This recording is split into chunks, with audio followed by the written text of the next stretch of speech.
Hi all. In this video, I am going to tell you some important ways to remember the names of medically important DNA and RNA viruses. If you just remember the names of DNA viruses, by default, rest of the viruses are going to be RNA viruses.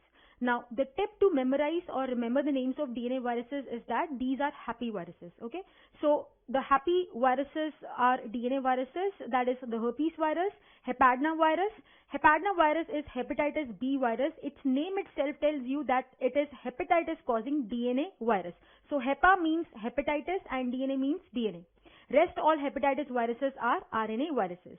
Then A stands for adenovirus and P stands for parvovirus B19, and there are two more P's, the pox virus and papova virus.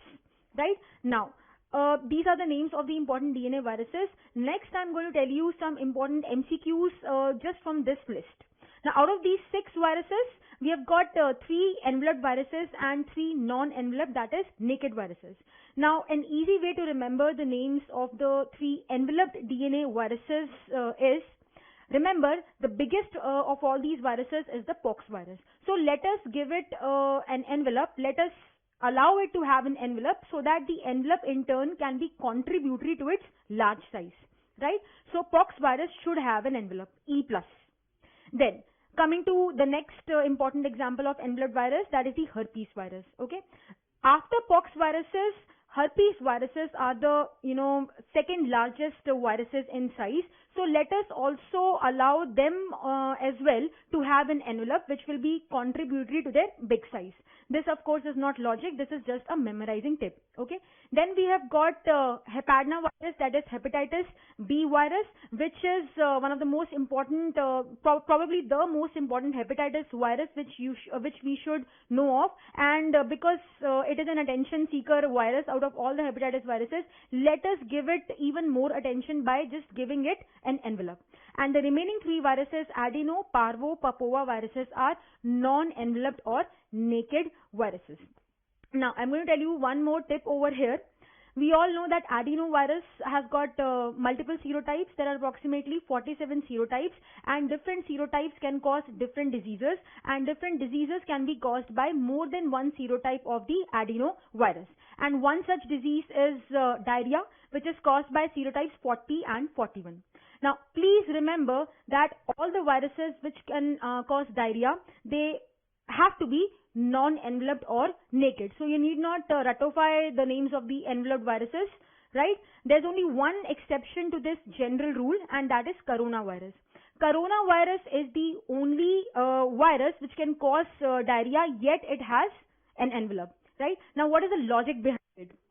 The logic behind this is the viral envelope is coming from where the envelope which the enveloped viruses have, it is being stolen from the host cell membrane, and the nature of this host cell membrane is phospholipid. If a virus has to infect, if a virus is supposed to cause infection of the gastrointestinal tract, it has to be devoid of an envelope, because in case of enveloped viruses, the bile salts present in the gut will attack the phospholipid bilayer, that is the envelope. The envelope will be destroyed, and with the destruction of the envelope, the peplomers also will go away. Now, what are peplomers? Peplomers are special proteins which are decorated on the envelope of the enveloped viruses, right? The significance of these peplomers is that they help in attachment to the host cell, right? So if the peplomers go away along with the envelope, the virus is going to lose its infectivity. So it makes sense that whatever viruses are going to cause infection of the gastrointestinal tract, like diarrhea and all those viruses like rotavirus, Norwalk virus, picornaviruses, all of them are supposed to be non-enveloped or naked. The only exception I already said is the coronavirus, because its envelope is somewhat resistant to the action of bile salts in the gut. Right, that's one. Then the other MCQ from this particular list is the fact that all the DNA viruses have got icosahedral symmetry. So end of story, there are no helical DNA viruses. All the DNA viruses have got icosahedral symmetry, and there is just one exception over here, and that is the pox virus. Now, pox viruses are the biggest viruses, and they're having a complex symmetry. Okay. Then another MCQ from this list is All the DNA viruses have got double-stranded DNA. The only exception is parvovirus. Now, this is also easy to remember. Parvoviruses are the smallest viruses. The term parvo itself means small. Okay, so this poor fellow is so small or tiny that it doesn't have space to accommodate two strands of DNA, so it is going to have just a single stranded DNA. Okay, and the name of the parvovirus, which is medically significant, is parvovirus B19. Okay, I'll tell you one more tip over here. Its name is parvovirus B19. 19 should remind you of one line. 19 and one line rhyme together, and one line should remind you linear single-stranded RNA. So parvovirus is poor. It doesn't have two strands of DNA, and the single-stranded DNA which it has is linear. Okay, so do remember all these important points about the parvovirus. Right, and as far as papovavirus is concerned, we have got two OMAs. Two important types of papovaviruses are the papillomaviruses and the polyomaviruses, and the medically important examples of these viruses respectively are the HPV virus, that is human papilloma virus, and the JC virus, that is John Cunningham virus. JC virus is an important cause of PML, that is progressive multifocal leukoencephalopathy in AIDS patients. So other than these six viruses, all the other viruses in the entire virology are RNA viruses. Now when it comes to RNA viruses, two terms usually puzzle the students, that is the positive sense RNA and the negative sense RNA. Let me make some sense out of these terminologies.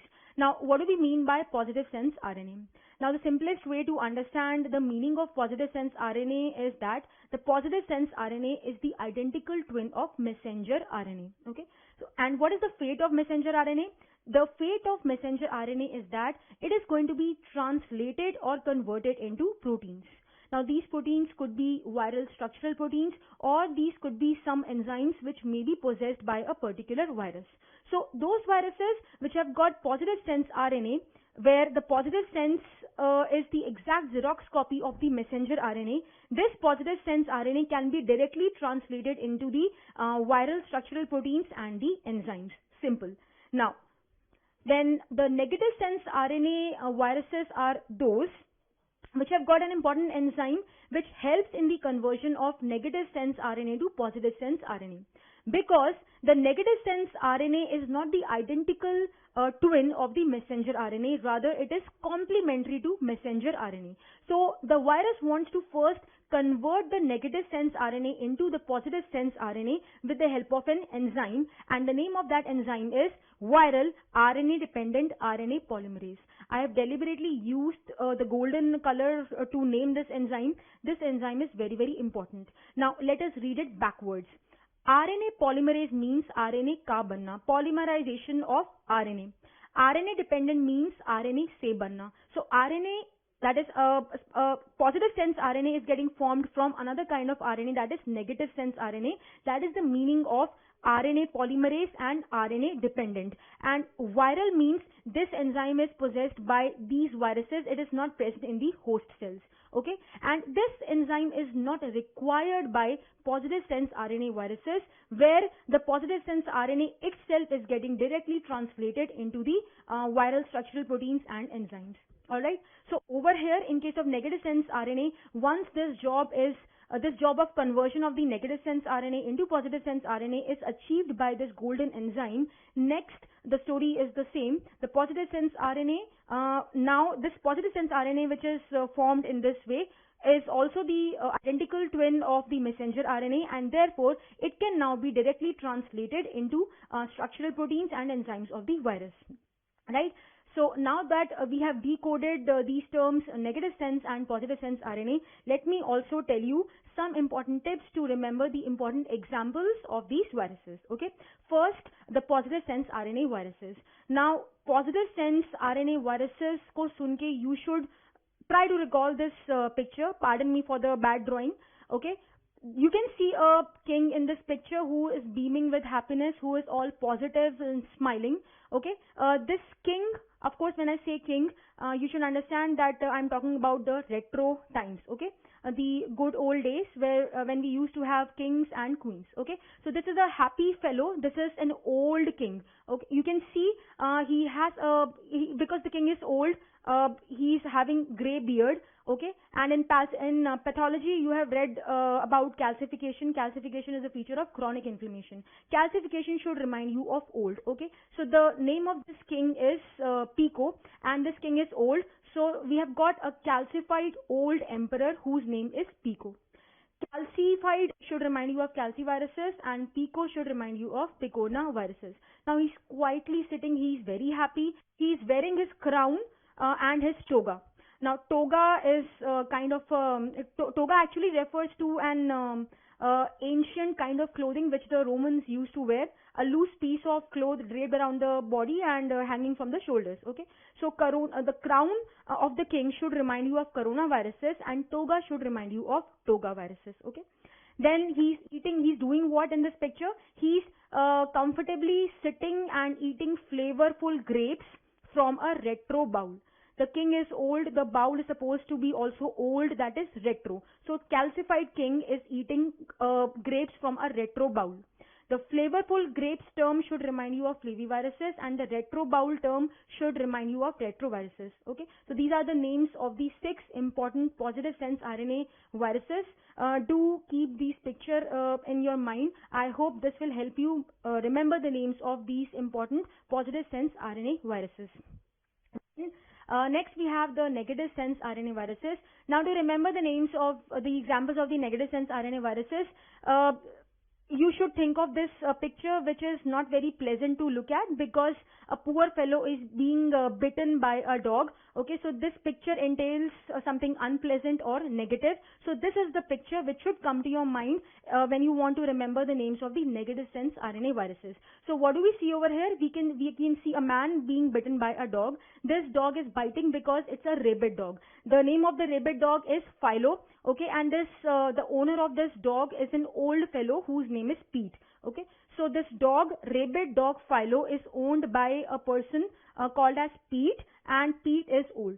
So rabid should remind you of rhabdoviruses, Philo should remind you of filoviruses, old should remind you of orthomyxoviruses, and P should remind you of paramyxoviruses, right? And who's this fellow who is being bitten by this dog? The name of this fellow is Paul Bunyan. Paul Bunyan.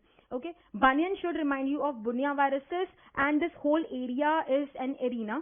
Arena should remind you of arena viruses. Now, Paul Bunyan is a famous lumberjack belonging to America, right? And lumberjacks are people who cut logs of wood, and you can see the right hand of this fellow is having a log of wood, right? And arena is an area where you have got a lot of chairs. Okay, so I've just put up a picture of, I've actually drawn myself this picture of a chair. Okay, pardon me again for the bad drawing. I really hope that these cartoons help you remember the names of these important negative sense RNA viruses. Okay, so positive sense के लिए think of this positive happy king, and negative sense के लिए you should try to visualize this particular picture of a man being bitten by the rabid dog. Thank you.